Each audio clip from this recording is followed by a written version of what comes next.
what's up? I'm Sanvi from Achka School, and today we're talking about how to have better conversations. Because you're probably coming to this video because you want to learn how to have better conversations and make lasting impressions on people. So it's not that difficult, and with active listening and body language and having good questions to ask people, you can master it. And I'm also going to tell you an amazing tip by Leigh Lowndes in How to Talk to Anyone book. It's an amazing tip that I'm going to tell you. So keep watching this video and understand the importance of making lasting impressions, doing active listening, and you can also learn, which is the most important, how to have better conversations. Let's get started and dive in.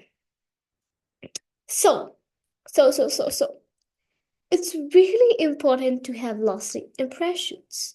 And what it does is that it helps the people to be more connected.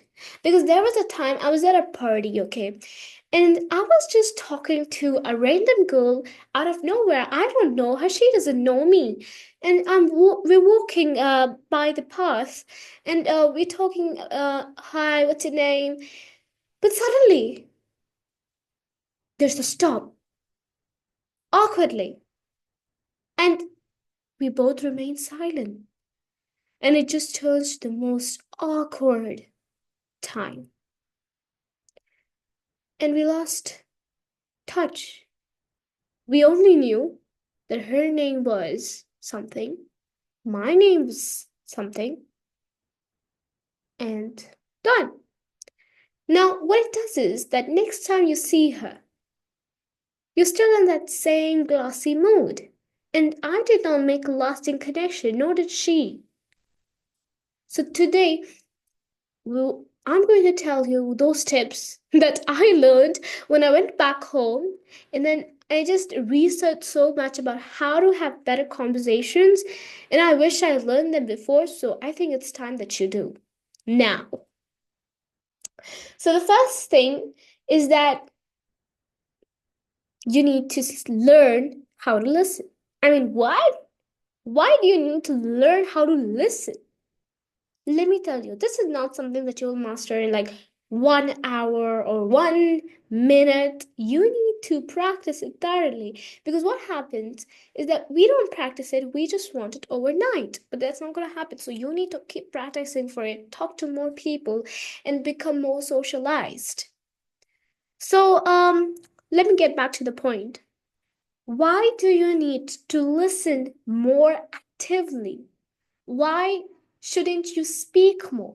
Why shouldn't you wait for your turn for speaking? This is a very, very important thing because a lot of people do this. They wait for their turn. They don't finish, they don't let the person finish what they're speaking, and they're trying to think what they have to speak. So that is completely a wrong idea. You need to become someone who listens first, understands and internalizes what type of person he or she is, and then you need to speak based on it after he or she is done so that you don't become awkward, but you still listen properly. It's very important to have good listening skills because if the person thinks that you're not paying attention to them, they will not pay attention to you. Because if you see a wedding album and then let's say you're there in the wedding album, your photo is there, those photos seem so lively. That's because you know you're important, because in a person's heart, they are the most important to them. But the same photos, if they're not there, it just feels a little bit unlively and uninteresting and boring and monotonous. So you need to make the other person feel that they are just as important as you are to yourself, and if you can make them feel even a little bit connected to you, you will see results. The second point, you need to ask good questions. I think that questions are the most important things in having a conversation, because you will probably say, "Hi, who are you? What's your name?" And what is that? It's a question. That question is leading to an answer, which gives you the information about them. And you need to give more questions to them, and they will give more answers to you. And guess what? Results. So you need to try to ask more clarifying questions and follow up questions. What are follow up questions? So let's say the person you're talking to, you've introduced yourself, they know a little about you, you know a little bit about them. Now you ask them, "Hey, have you seen Dash movie?" And then the person's like, "Yes, I saw the Dash movie last night." And then they completely tell the story about the Dash movie and blah blah blah. And then you take that blah blah sentence, okay?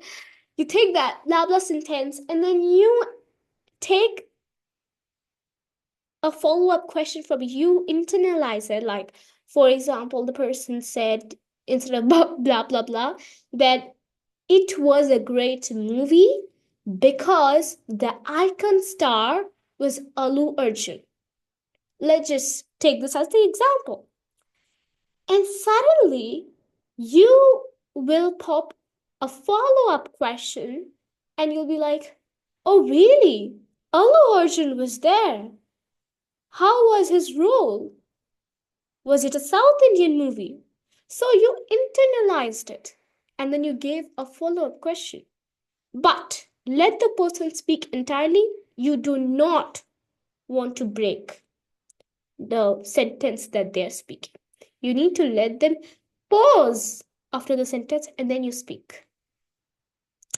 And let's just say that you're not getting a follow up question. So, what you can do is use the tip of Lail Lowndes. Yes, parroting. This is the technique I call, and I think I made a video on it also before on my Instagram or YouTube. Go ahead, search for it in my Instagram account, Sanvi Speaks, and I'd explain it to you in a very, very intricate manner, brief, but you want to watch it in detail, you can go ahead on my Instagram ID, Sanvi Speaks. Okay, so what is parroting? You take the last two words and repeat it in a questionable manner, like, "Alu Arjun, so what happened?" You just did a follow-up question without having to think so much. Let's just say it's not about movie. She's talking about the weather. He's talking about the weather. You say, "Weather?" And the person said, "Yeah, it was rainy the day before in my place." Then you're like, "In your place?" Remember to change a little bit, because sometimes it not always be right. You can't just say, "In my place." So internalize it and use parroting or use follow-up questions, suitable and intricate. Okay, now let's talk about finding common interests and experience. We always watch videos that are relatable. If we are not relatable, we are not genuinely connected. So you need to find common interests and experiences. So let's say you ask them about their favorite color. Their favorite color is purple. You have to think, what favorite thing, what is something that is related to you that is purple? Immediately when you do this, the person will feel more connected. Okay, so let's just say that you have painted your house. It's just an example. You've painted your house walls from inside in purple color. And then you say, yup, I've painted my house in purple paint. So it's not going to make much of a difference. But when you make people feel that they are of the same kind, human, then they will feel more connected with you, because we watch videos that are relatable. And, there are some videos, there's some shots where they give you the same thing that you've done in your childhood, and because it's relatable, the comment section is filled with, oh, she should get an award for being so relatable. And if you're relatable with this, tap it in the comments. Next, we need to acknowledge that disagreements are inevitable, but it emphasizes respectful communication. So there are sometimes, maybe it's just the first conversation, but sometimes people disagree and it makes you feel really, really bad, because trust me, I'm not always a big winner. I have gone to debates and I've been disagreed badly, and sometimes I wasn't right, but I was fighting. It's completely okay. Sometimes you need to have respectful communication that helps.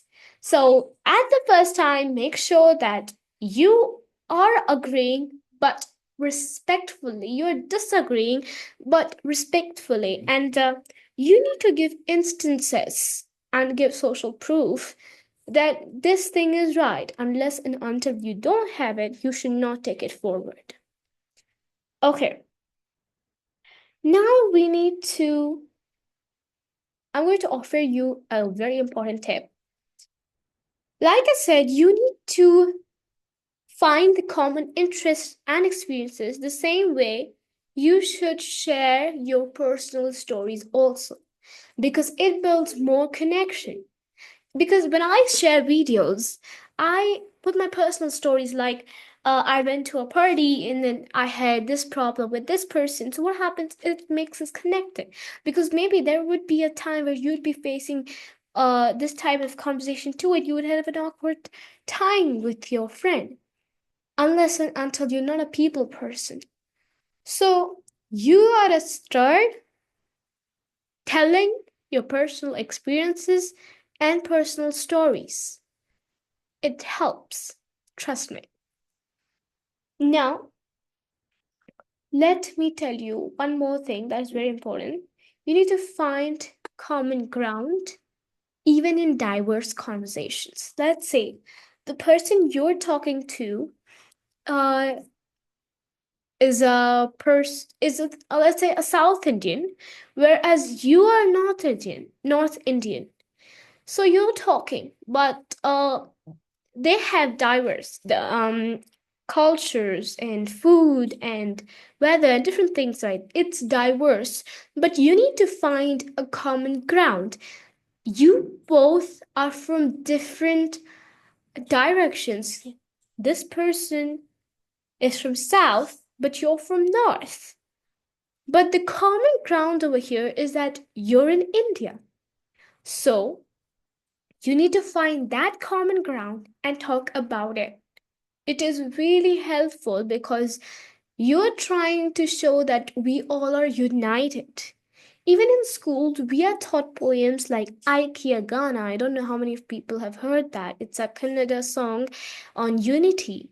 And there are a lot of songs in Hindi, English about unity, and if it's there, including Vasudhaiva Kutumbakam, all these are united, because what happens is that when you tell people something that they all find common ground in, you face deeper connections and you have deeper relationships.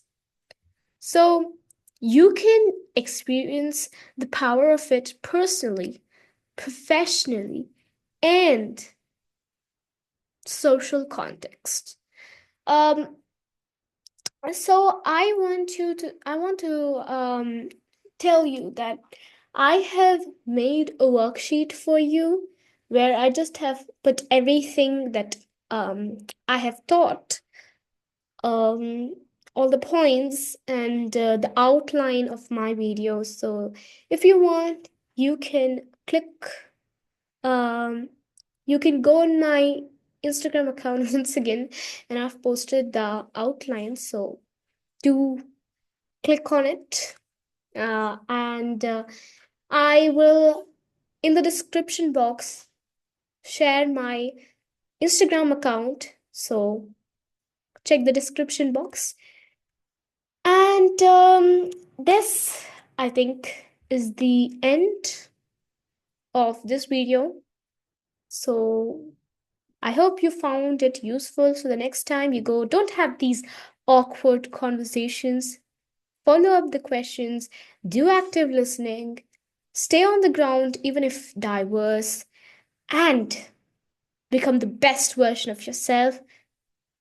And thus, you'll get the results. Until next time, catch you later. Bye. Have a great day.